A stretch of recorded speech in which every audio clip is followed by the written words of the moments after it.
আমি সুধিছিলো যে বহমপুৰ সমষ্টি অসম জাতীয় পৰিষদক এৰিয়াক লৈ পেলাই কংগ্ৰেছে আপোনালোকৰ যিখিনি তৃণমূল কৰ্মী এইখিনি অসন্তুষ্ট তেতিয়া তেওঁ কৈছে যে আপোনালোকে বহমপুৰত কংগ্ৰেছ হৰাটো বিচাৰিছে নেকি মানে বিৰোধীৰ সুযোগ তেওঁ ওলটাই কৈছে মানে কংগ্ৰেছক এৰি দিলে বহমপুৰতো হৰাৰ সম্ভাৱনা আছে বুলি তেওঁ নিজে এটা মই অলপ আগতে কৈ গলো আপোনালোকক যে যোৱা পঞ্চায়ত নিৰ্বাচনত মই অকণমান আগৰ পৰা কৈছো যোৱা লোকসভা ইলেকশ্যনত আমি 70,000 ভোট দিছো ৰজনা তিৰ্কী বাইদেউ আৰু ৰজনা তিৰ্কী বাইদেউক 70,000 ভোট কোনে দিলে এই বহমপুৰৰ কংগ্ৰেছৰ ভেটিৰ পৰা দিলো আৰু আমি জিকিবলৈ আমাক আৰু 20,000 ভোটৰ প্ৰয়োজন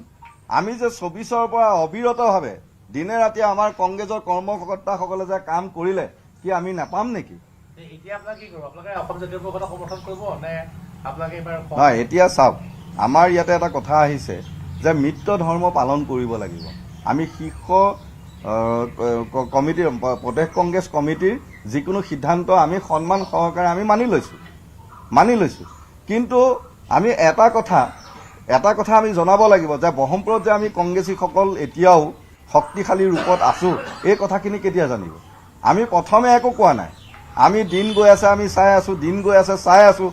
কাৰোবাৰ ব্যক্তিগত লাভালাভৰ কাৰণে বহমপুৰ সমষ্টি কংগ্ৰেছ কমিটিসকলে বা কংগ্ৰেছ কৰ্মীসকলে জীয়াটো ভুগিব নোৱাৰে ৰকিবুল হুছেইন ডাঙৰীয়া য়েছ কি কয় আমি অভিযোগ দিম নহয় আমি মিত্ৰ ধৰ্ম পালন কৰিম আমি তেখেতসকল যদি আমাৰ ওচৰলৈ আগবাঢ়ি আহে আমাৰ লগত ফোনত বাৰ্তালাপ হৈ আছে কিন্তু তেওঁলোকে আহিম বুলি প্ৰতিশ্ৰুতি দিছে গতিকে আহক আমি কথাখিনি আলোচনা না আমাৰ প্ৰতিশ্ৰুতি দেখি আমিও তেওঁলোকক সহায় কৰিম তেওঁলোকেও আমাক সহায় কৰিব লাগিব নমস্কাৰ নিউজ ইণ্ডিয়া অসমৰ ডিজিটেল পেজলৈ মই নিলোৎপল বৰাই আপোনালোকক স্বাগতম জনাইছো আৰু বহমপুৰ কংগ্ৰেছত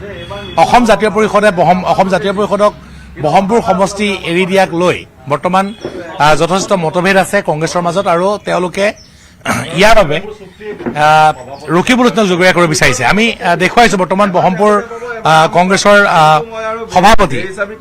ৰঞ্জিত বৰা আছে আমাৰ লগত আমি ৰঞ্জিত বৰাৰ সৈতে কথা পাতিবলৈ চেষ্টা কৰিম আমি উপেক্ষিত হৈ থাকিব সেইটো নহ'ব এতিয়াই চুক্তি স্বাক্ষৰ হ'ব লাগিব নিশ্চয় মই আপোনাৰ পৰা জানিবলৈ চেষ্টা কৰিম আমাৰ মনত আছে যেতিয়া সুৰেশ বৰা আপোনালোকৰ বহমপুৰ কংগ্ৰেছৰ তিনিবাৰ প্ৰাৰ্থী আছিলে ইয়াত আৰু লগতে আপোনালোকৰ জিলা কংগ্ৰেছৰ সভাপতিও আছিলে তেওঁ যেতিয়া কংগ্ৰেছ ত্যাগ কৰিছিলে বহমপুৰ কংগ্ৰেছ একেবাৰে খালী হৈ যাব বুলি কৈছিলে সেই সময়ত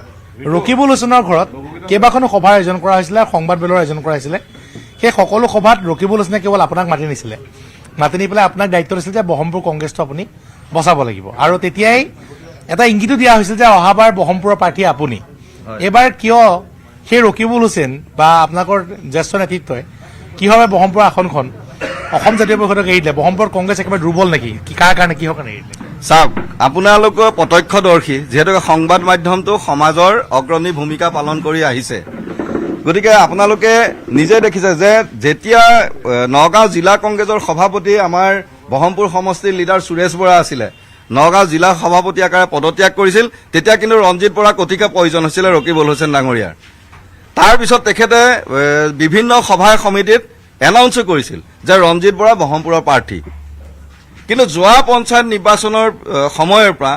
তেওঁ মানে মোক অৱজ্ঞা কৰি আহিছে বাৰে প্ৰকৃতি অৱজ্ঞা কিন্তু মই দলৰ ওপৰত আস্থা ৰাখি দলৰ এজন কৰ্মী আকাৰে মই কাম আগবঢ়াই নিছিলোঁ দলৰ যিকোনো কামত মই অনবৰতে মানে নিৰবিচ্ছিন্নভাৱে মই দলক সময় দিছোঁ ঘৰৰ কোনো কাম বনৰ প্ৰতি মোৰ দায়বদ্ধতা নাইকিয়া হৈ গৈছিলে মই ঘৰত এটাই কথা কৈছিলোঁ যে দলৰ কামত ওলাইছোঁ যেতিয়া মই বহমপুৰত এইবাৰ কংগ্ৰেছৰ বিধায়ক এজন হ'লেও মই দিব পাৰিব লাগিব সেই হিচাপে কাম কৰাৰ ফলত আজি ৰকিবুল হুছেইন ডাঙৰীয়াই তেওঁৰ নেতৃত্বত বহমপুৰ সমষ্টিটো হয়তো কাৰোবাক জাপি দিছে গতিকে এই জাপি দিয়া কথাটো প্ৰমাণিত হৈছে যিহেতুকে জাতীয় পৰিষদৰ গণভিত্তি নথকা এই বহমপুৰ সমষ্টিত আপোনালোকে দেখিছে যে লিডাৰজনো বেলেগৰ পৰা আনিছে কিন্তু আমি এতিয়া মিত্ৰতা ধৰ্ম পালন কৰিবলৈ গৈ আমি সহায় কৰিম আমি সন্মান কৰিম আমাৰ প্ৰদেশ কংগ্ৰেছৰ যিকোনো নিৰ্দেশনা আমি সন্মান সহকাৰে লৈ আমি পালন কৰিম কিন্তু অনাগত দিনত আমি যেনেকৈ মিত্ৰতা ধৰ্ম পালন কৰিছোঁ তেখেতসকলেও পালন কৰিব লাগিব আৰু ইয়াত আৰু এটা মই কথা ক'ব লাগিব আপুনি সোধা প্ৰশ্নৰ উত্তৰত যে বিভিন্ন সভা সমিতিত ৰকিবুল হুছেইন ডাঙৰীয়াই ৰঞ্জিত বৰাক তেতিয়াৰ প্ৰয়োজন আছিলে কিয় প্ৰয়োজন আছিল যে তেওঁৰ ক'ৰবাত হয়তো বেক বাইকিং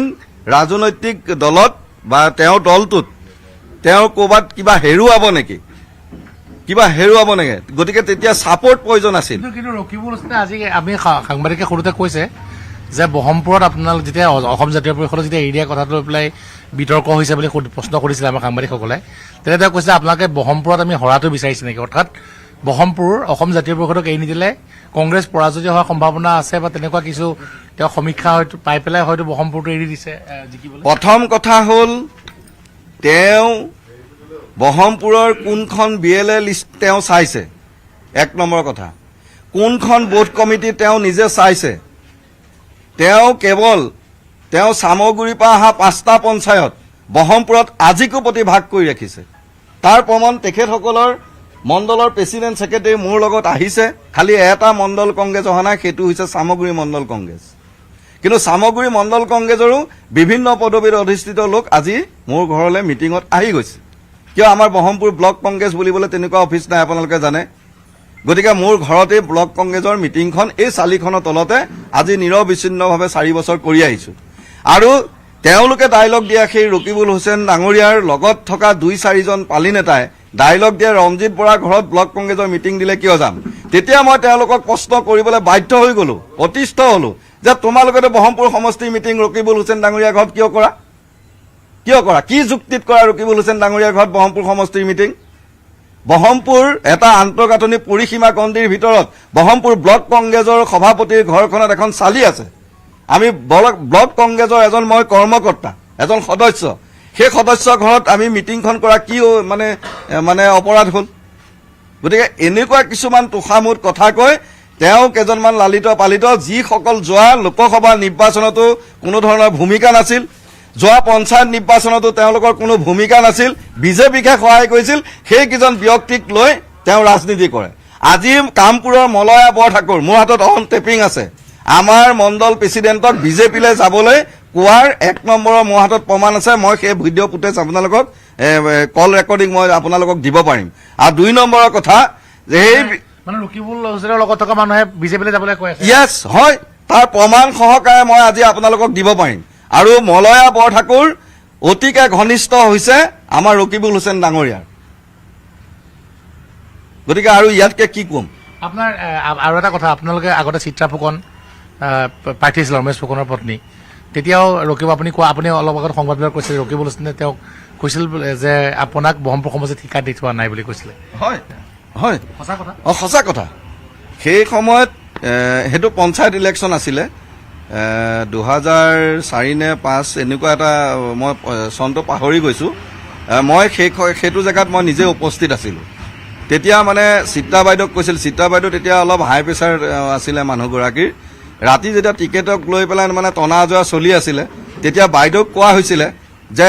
ৰমেশ ফুকন ছাৰক আৰু এইটো বহমপুৰ সমষ্টিটো ঠিকা দি থৈ যোৱা নাই নহয় কংগ্ৰেছ দলে আৰু আমাৰ যদি ভুল হোৱা নাই তেন্তে বাপুজী হলত এখন APCCৰ এখন মিটিং আছিলে য'ত চিত্ৰা ফুকন শাৰীৰিকভাৱে পদস্থ কৰাইছিল তাত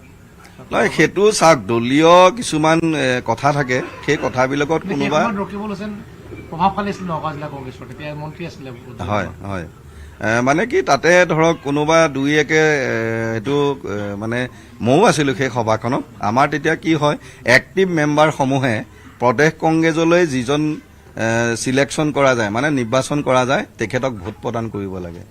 সেই সূত্ৰে মানে সেই তাত অকণমান কাজিয়া পেচাল হৈছিলে ঠেলা হেঁচা হৈছিলে তাৰ বাহিৰে তেনেকুৱা বিশেষ একো নাই এতিয়া আপোনালোকৰ যিগৰাকী প্ৰাৰ্থী হ'ব ৰাজেন গোহাঁই আগতে বিজেপিৰ আছিলে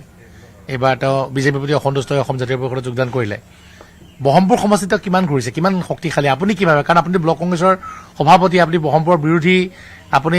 ধৰি ৰাখিছে আপুনি বিভিন্ন ঠাইলৈ গৈছে বহু যিসকলে চৰকাৰক বেয়া পায় বা বিধায়কক বেয়া পায় তেওঁলোকে আপোনাৰ ওচৰলৈ আহিব আপোনাক ক'ব ৰাজেন গোহাঁই কিমান গ্ৰহণ কৰে সেইসকল লোকে চাওক এতিয়া প্ৰথম কথাটো হৈছে যে আমি বহমপুৰত অবিৰতভাৱে আজি 4 বছৰ আমি সংগঠনটো টনকিয়াল কৰি আছো আমি কোনো এজন জাতীয় পৰিষদৰ মানুহ দেখা নাই খালি একমাত্ৰ মই কামপুৰতে এজন মানুহ পাইছো সিদিনা ৰাইজৰ দলৰ পৰা গৈ আপোনাৰ মানে ভাস্কৰ বৰা তেওঁ জাতীয় পৰিষদত যোগদান কৰিছে আজি 2 মাহ 3 মাহৰ আগৰ কথা তাৰ বাহিৰে মই তেনেকুৱা কিন্তু কোনো জাতীয় পৰিষদৰ মানুহ দেখা পোৱা নাই প্ৰথম কংগ্ৰেছত আছিলে তাৰ পিছতে ৰাইজৰ দল নে কিহলে গ'ল তাৰ পিছত কেইদিনমান আকৌ সংবাদ মাধ্যমৰ লগত জড়িত হ'ল তাৰ পিছত আহি খুব সিদিনা আমাৰ লুৰিণ জ্যোতিৰ লগত মানে তেওঁ জইন কৰিলে সামাজিক মাধ্যমৰ সবল তেওঁ কিন্তু চৰকাৰ বিৰোধিতা কৰি থাকে চাওক মানে মই এটা কথা ক'ব বিচাৰিছো যে কথা ক'লেই নহ'ব সংবাদ মাধ্যমৰ আগত কথা কোৱা আৰু সাংগঠনিক দিশৰ মানে ব্যৱস্থাত মানে কাম কৰা বহুত পাৰ্থক্য আছে ফাৰ ডিফাৰেণ্ট গতিকে এটা সংগঠনৰ সাংগঠনিক দিশত কাম কৰাটো বহু কষ্টকৰ এজন মানুহক বুজাই কৰি এটা সংগঠনৰ কাম কৰিবলৈ আগবঢ়াই নিয়াটো যিজনে কৰি থাকে সেইজনেহে মূল্যবোধটো বুজি পাব আপোনালোকে যেতিয়া অসম জাতীয় পৰিষদক এৰি দিয়া কথা বতৰা ওলাইছিলে ইমান দিনৰ আগত আপোনালোকে নেতৃত্বক জনাইছিলে না যে ইয়াত কংগ্ৰেছৰ প্ৰাৰ্থী দিব লাগে আমি জনাইছো আমি আমাৰ প্ৰদেশ কংগ্ৰেছৰ সভাপতি গৌৰৱ গগৈ ডাঙৰীয়াৰ ঘৰলৈ আমাৰ বহমপুৰ সমষ্টিৰ প্ৰায় 100-150 মান আমাৰ উদীয়মান যুৱক আমাৰ মণ্ডল কংগ্ৰেছৰ সভাপতি কঠীয়াতলী ব্লক কংগ্ৰেছৰ সভাপতি সকলোখিনি গৈছে মই বহমপুৰ সমষ্টিত কাম কৰি আছো তেওঁলোক গৈছে গৈ আমাৰ সভাপতি গৌৰৱ গগৈ ছাৰক লগ কৰিছে লগ কৰি তেতিয়া গৌৰৱ ছাৰে এটাই কৈছে যে বহমপুৰ সমষ্টিত ৰঞ্জিত বৰাই বহু কষ্ট কৰি আছে আমাৰ সংগঠন ভাল আপোনালোকে কামত থাকক কামত লাগক নিশ্চিন্ত থাকক নিশ্চিন্তকে যাওক গতিকে সেই হিচাপে আমি কাম কৰি আছো এতিয়া আপোনালোকক জাতীয় পৰিষদত যে প্ৰাৰ্থী দিলে সেইবিলাক আপোনালোকৰ নেতৃত্ব জনাইছে না যে আপুনি যিহেতু বহমপুৰ ব্লকৰ সভাপতি যে সহযোগ কৰিব লাগিব দলক জিকাব লাগিব এনেকুৱা কথা বতৰা কিবা আমি এইখিনি একদম AICC জেনেৰেল ছেক্ৰেটাৰী আমাৰ প্ৰদেশ কংগ্ৰেছ সমূহকে আমি জনাই দিছো নহয় আপোনালোকে ফোন কৰিছে নাই আমাক বিশেষকৈ আমাৰ দলৰ ফালৰ পৰা ফোন কৰা হোৱা নাই এতিয়ালৈকে কিন্তু জাতীয় পৰিষদৰ ফালৰ পৰা আমালৈ বাৰ্তালাপ হৈছে আৰু আপোনাৰ ৰকিবুল হুছেইনৰ লগত কিবা যোগাযোগ হৈছে নাই এই বিষয়ে চাওক মই তেখেতক নেতা বুলি স্বীকাৰ কৰিম কিন্তু বহমপুৰ সমষ্টিৰ আন্তঃগাঁথনি সাংগঠনিক দিশত তেওঁৰ কোনো ভূমিকা নাই যিহেতুকে যোৱা লোকসভা নিৰ্বাচনেই হওক বা যোৱা পঞ্চায়ত নিৰ্বাচনেই হওক আমাৰ দলীয় নেতা কৰ্মীসকল অত মানে শাস্তিৰ সন্মুখীন হ'ল তেওঁ কিন্তু এটা ফোন কল কৰি নুসুধিলে যে বা তেওঁ নাহিলো এপাকো কিন্তু অন্যান্য লিডাৰসকলতো চবেই খবৰ লৈছে চব আহিছে আপোনালোকতো আছেই তেতিয়া আপোনালোকৰ বহু নেতাই কৈছে দল ত্যাগ কৰা কংগ্ৰেছৰ যে ৰকিবুল হুছেইন এতিয়া আপোনালোকৰ কংগ্ৰেছৰ বাবে ডাঙৰ ৰোগ হৈ পৰিছে কংগ্ৰেছটোক আপোনালোকৰ ধ্বংস কৰিছে মোৰ কথা হ'ল ২৬ৰ নিৰ্বাচনৰ পিছত চব ওলাই পৰিব মই আৰু বেছিকে নকওঁ কিন্তু তেখেতৰ ওপৰত মোৰ এটাইহে ক্ষোভ তেওঁ মোক আগবঢ়াই লৈ পেলাই এই বিপদটোত কিয় কৰিলে এই বিপদটোত যে মোক পেলালে তেওঁ কি মই পানী খোৱা পুখুৰীত মই তেওঁক মানে বিহ দিছিলো আমাৰ অসমীয়া ভাষাত কৈছো আৰু একেবাৰে নামঘৰ সমাজৰ এজন ল'ৰা গতিকে নামঘৰ সমাজৰ ভাষাত কৈছো তেওঁ যে মোক এই বিপদটোত পেলালে কিয় পেলালে মানে আৰু তেওঁ ল'ৰাজনক আজি যে সামগ্ৰীত টিকেট দিছে তেওঁ ল'ৰাজন এটা চাইডত বহাওক মোক এটা চাইডত বহাওক আপোনালোকে কিছুমান প্ৰশ্ন কৰক অসমৰ আৰ্থ সামাজিক উন্নয়নৰ বিষয়ে মই উত্তৰ দিম আপোনালোকক আৰু তেওঁ ল'ৰাই উত্তৰ দিয়ক তেওঁ ল'ৰাজন যে ইমান মানে চাফিচিয়েণ্ট আমি ইনচাফিচিয়েণ্ট তেওঁ ল'ৰাজন চাফিচিয়েণ্ট যোগ্য হয়নে নহয় সেইটো তেওঁ বুজি পাব আৰু সমাজে এবাৰ স্বীকৃতি দিব কেনেকে দিয়ে কিন্তু সামগ্ৰীৰ কংগ্ৰেছে আপোনালোকৰ বহুতে সংবাদ মাধ্যমত মন্তব্য কৰিছে যে তেওঁ যোগ্য নহয় বুলি কৈছে চাওক এতিয়া মই সেই বিষয়টোত সভাও হৈছে সামগ্ৰীৰ কংগ্ৰেছ সেইটো সমষ্টিৰ সেইটো তেওঁলোকৰ কথা কিন্তু মোৰ কথা এটাই যে তেওঁৰ ল'ৰাজন কিন্তু এজন MLA বা বিধায়ক বনোৱাৰ উপযোগী কিন্তু আমাৰ নিচিনা ল'ৰাবিলাক আজি বৃন্দা গান্ধী ৰেহানৰ নিচিনা ল'ৰাবিলাক অনুপযোগী ৰেহানৰ খুব ৰকিবুলৰ বিৰুদ্ধে একে কথা মানে ৰকিবুলে আপোনালোকক বঞ্চিত কৰিছে বহু কংগ্ৰেছ নেতা হয় বঞ্চিত কৰিছে উঠি অহা প্ৰজন্মক তেওঁ যদি চান্স নিদিয়ে কেনেকে হ'ব কওকচোন মোৰ কিহত কমি আছে নাই মই কথা ক'ব নাজানো নাই সংগঠনৰ মই কাম কৰিব নাজানো আজি নগাঁও জিলা কংগ্ৰেছখনক সম্পূৰ্ণৰূপে ছাপোৰ্ট কৰা মানুহটোৱে ৰঞ্জিত বৰা আছিলো এতিয়া আপোনালোকে এই বিষয়বিলাক আপোনালোকৰ নেতৃত্ব অৰ্থাৎ অল ইণ্ডিয়া কংগ্ৰেছ কমিটি বা APCC-টো ৰকিবুল হুছেইনে চলে বা AICC-ক আপোনালোকে জনাব নাজানে সকলোখিনি জনাইছো আৰু ইতিমধ্যে আমি জনাবলৈ এটা সজাতি দল ইতিমধ্যে আমি গৈ আছো দিল্লী যাম আমি বহমপুৰৰ পৰা দিল্লীলৈ এটা সজাতি দল যাব আৰু তেওঁলোকৰ খুব হৈছে ৰকিবুল হুছেইনৰ আৰু বিৰুদ্ধে এই সজাতি দলটোত বহমপুৰ সমষ্টিৰ বহু ভ্ৰাম্যমান মানুহ যাব বহুত ভ্ৰাম্যমান মানুহ যাব মানে সাধাৰণ মানুহ যাব মানে নামঘৰ সমাজত তেওঁ বহুত বিপথে পৰিচালিত কৰিছে ৰকিবুল ৰকিবুল হুছেইন ডাঙৰীয়া। নামঘৰ সমাজত কিয় বিপথে পৰিচালিত কৰিছে? তেওঁ অসমীয়া সংস্কৃতি বিৰোধী নেকি? মানে এটা কাৰণতে তেওঁ নামঘৰ সমাজখনক উপেক্ষিত কৰিছে, যিহেতুকে আমিবিলাক উঠি অহা প্ৰজন্ম তেখেতে জানিব লাগিছিলে যে এইকেইজন ল'ৰাক আমাৰ দলটোত এজন স্থায়ী মানে লিডাৰশ্বিপ কোৱালিটি বেছ উলিয়াই নিয়াটো আমাৰ গাৰ্জেন আকাৰে আমাৰবিলাকৰ দায়িত্ব আছে, এইটো তেওঁ বুজি পাব লাগিছিলে। নিশ্চয় ৰকিবুল হুছেইনৰ বিৰুদ্ধে যথেষ্ট ক্ষোভ আৰু কেইদিনমান পূৰ্বে দেখিবলৈ পোৱা গৈছিল দবকাৰ যি কংগ্ৰেছৰ ৰিহান উদ্দিনৰ কথা যদি আমি কওঁ, ৰিহান উদ্দিন 2024 চনৰ যেতিয়া উপ নিৰ্বাচন আছিলে, তানজিল হুছেইন যেতিয়া দীপৰঞ্জন শৰ্মাৰ হাতত পৰাজিত হৈছিলে, সেই সময়ছোৱাত যথেষ্ট কিন্তু কংগ্ৰেছৰ যিসকল নেতা কৰ্মী আছিলে তেওঁলোক নিৰ্বাচনী হিংসাৰ সন্মুখীন হৈছিলে, বিজেপিৰো হৈছিলে, কংগ্ৰেছৰ মাজতো নিৰ্বাচনী হিংসা হৈছিলে। সেই সময়ছোৱাত সামগ্ৰী নিৰ্বাচনী প্ৰচাৰ কৰিবলৈ যাবলৈ বহুলোকে ভয় কৰিছিলে। সেই সময়ছোৱাত ৰিহান উদ্দিন কিন্তু দিনে ৰাতি নিশাই তানজিলৰ লগত আছিলে, সেইগৰাকী নেতাক টিকট বঞ্চিত কৰি বিনাকান্দি সমষ্টিৰ অসম জাতীয় পৰিষদক এৰি দিয়া হ'ল। নগাঁৱৰ বহমপুৰ সমষ্টিৰ ব্লক কংগ্ৰেছৰ সভাপতি ৰঞ্জিত বৰা, আমি তেওঁক পূৰ্বে পাইছো, তেওঁ যেতিয়া নগাঁও যেতিয়া কংগ্ৰেছ জিলা কংগ্ৰেছ সুৰেশ বৰাই ত্যাগ কৰিছিলে, তাৰপিছত যিমান কেইখন সংবাদমেল ৰকিবুল হুছেইনৰ ঘৰত আছিলে প্ৰতিখন সংবাদমেলতে ৰঞ্জিত বৰাক লগত লৈ ৰকিবুল হুছেইনে সংবাদমেল দিছিলে আৰু বহমপুৰ কংগ্ৰেছ যেতিয়া শক্তিশালী বুলি তেওঁ প্ৰকাশ কৰিছিলে, তাৰপিছত সেইগৰাকী ৰঞ্জিত বৰাক বৰ্তমান টিকট বঞ্চিত কৰাৰ কথা তেওঁ কৈছে। তেওঁ ৰকিবুল হুছেইনৰ বিৰুদ্ধে যিখিনি ক্ষোভ আছে বুলি কৈছে আৰু তেওঁ কৈছে বহমপুৰ কংগ্ৰেছ ৰকিবুলক আমি ঠিকাত দি থোৱা নাই বুলি কৈছে। গতিকে এটা কথা ক'ব লাগিব যে বহমপুৰ দবকা বা অসমৰ বিভিন্ন জিলাৰ লগতে নগাঁৱৰ কিন্তু বহমপুৰ কংগ্ৰেছো এইবাৰ ৰকিবুল হুছেইনৰ বিৰুদ্ধে ক্ষুব্ধ হৈ পৰিছে আৰু এই বিষয়ে তেওঁলোকে অল ইণ্ডিয়া কংগ্ৰেছ কমিটিক এটা সজাতি দল গৈ লগ কৰিব বুলি তেওঁ ইতিমধ্যে জনাইছে। ধন্যবাদ।